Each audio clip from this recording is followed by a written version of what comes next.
Avant-dernière partie de la présentation du BUT informatique. Cette fois, il va s'agir de parler de la partie candidater, qui est une partie très importante qui se fait sur Parcoursup.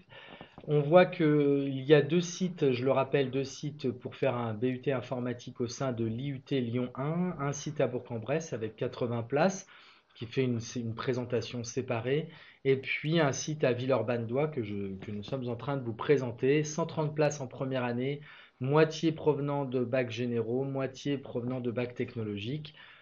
Les critères de sélection, c'est une question qui est très très souvent demandée. On a beaucoup de demandes, plus de 3000 voire 3500 dossiers. C'est vrai que ça peut faire un peu peur comme ça, mais les places se libèrent assez vite, hein.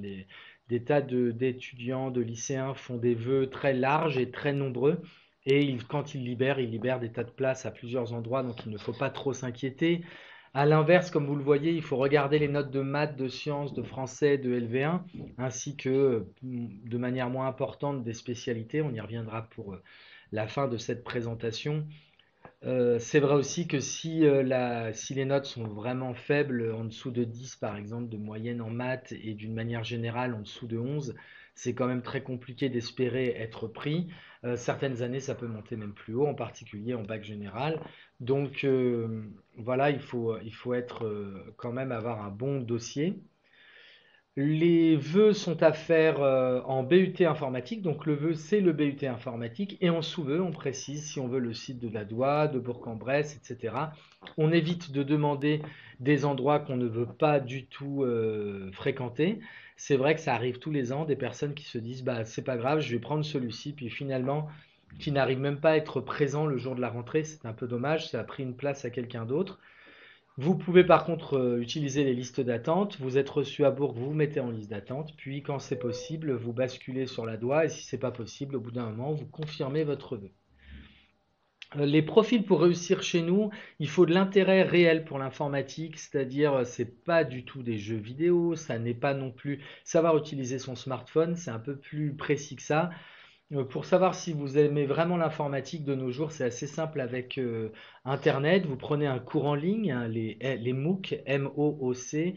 Vous faites une formation sur un sujet qui vous intéresse, les bases de données, ça peut être de la programmation, ça peut être découvrir un langage.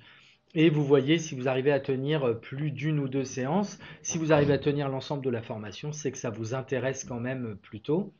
Après, si vous avez fait des options en STI 2D ou en NSI en bac général, en général, vous savez vraiment de quoi il retourne.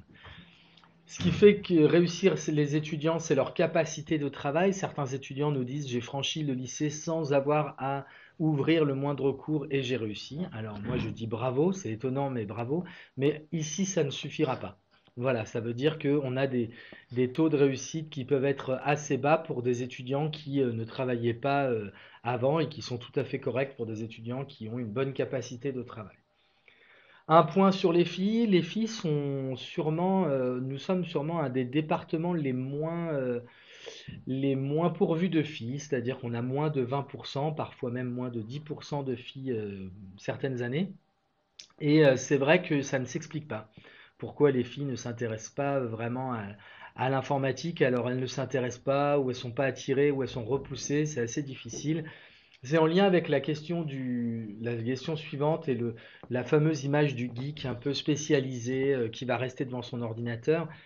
Ce geek, ça n'a pas grand-chose à voir avec la réalité du travail de développeur et même des différents métiers, parce que je cite le métier de développeur, mais ma collègue vous a montré dans les autres diapos qu'il existe énormément, énormément de métiers différents dans l'informatique.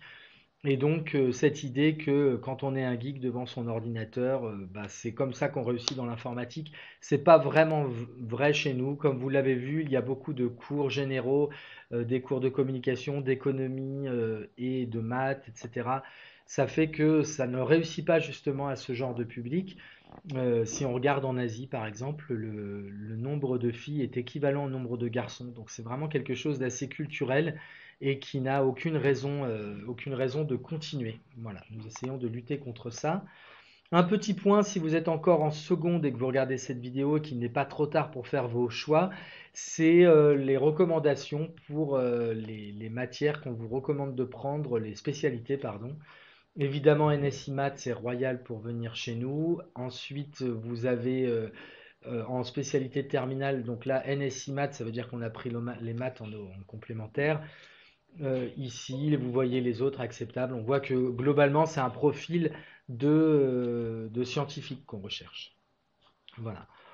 Si vous avez des questions, vous pouvez évidemment envoyer des mails au secrétariat du département. Vous pouvez aller jeter un coup d'œil au site des étudiants qui n'est pas très joli mais qui permet d'avoir beaucoup d'informations sur ce que les étudiants voient.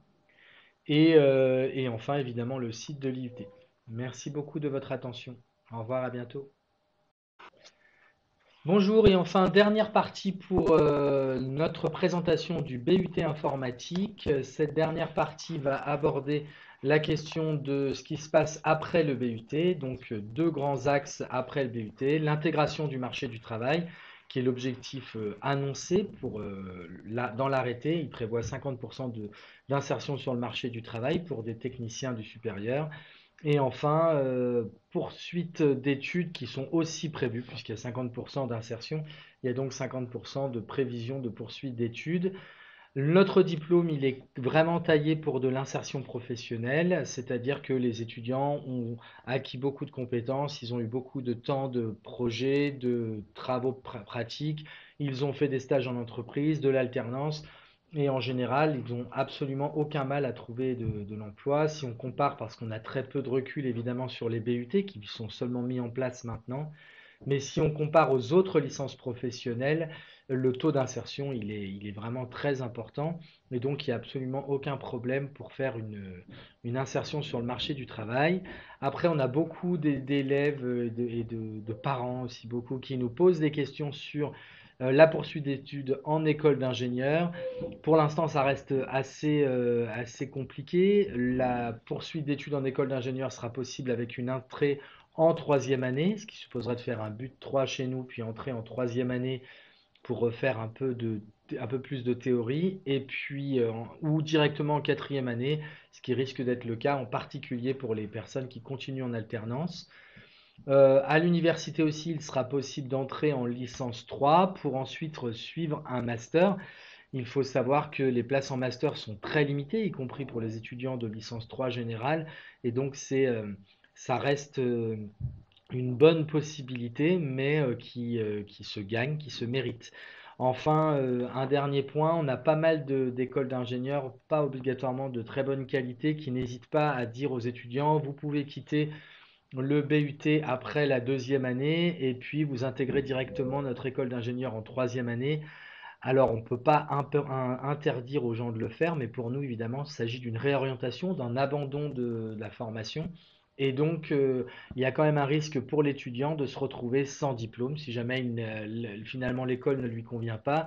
Il n'a pas validé le but 3 chez nous, donc le but, ni licence professionnelle, ni titre d'ingénieur. Donc, nous, on trouve que c'est dangereux quand on parle de perdre un an, puisque c'est un peu le terme qu'on entend beaucoup. Est-ce que vraiment c'est perdre un an que de se former, que d'aller voir le marché de l'entreprise, de faire de l'alternance pendant un an ou un long stage, d'être allé faire un séjour à l'étranger? Nous, on ne le voit pas du tout comme ça. D'ailleurs, j'en profite pour parler du dernier point qu'on a rajouté, qui est de passer la troisième année au Québec. Il y a l'université de Chicoutimi qui est possible. Il existe aussi une école d'ingénieurs à Montréal qui nous propose une double diplomation, donc un troisième année chez eux et en même temps validation du but 3 chez nous, ce qui n'est pas souvent le cas parce il faut que les programmes soient quand même en accord. Voilà. Et dernier point, donc les poursuites d'études en master aussi à l'université, ça permet de former énormément de personnes sur le marché du travail de la même manière que avec un BUT, ils peuvent entrer sur le marché du travail. Encore la petite diapo finale pour dire que si vous avez des questions, vous pouvez écrire au secrétariat et vous pouvez bien sûr aller voir le site des étudiants qu'on essaie de mettre le plus à jour possible. Merci.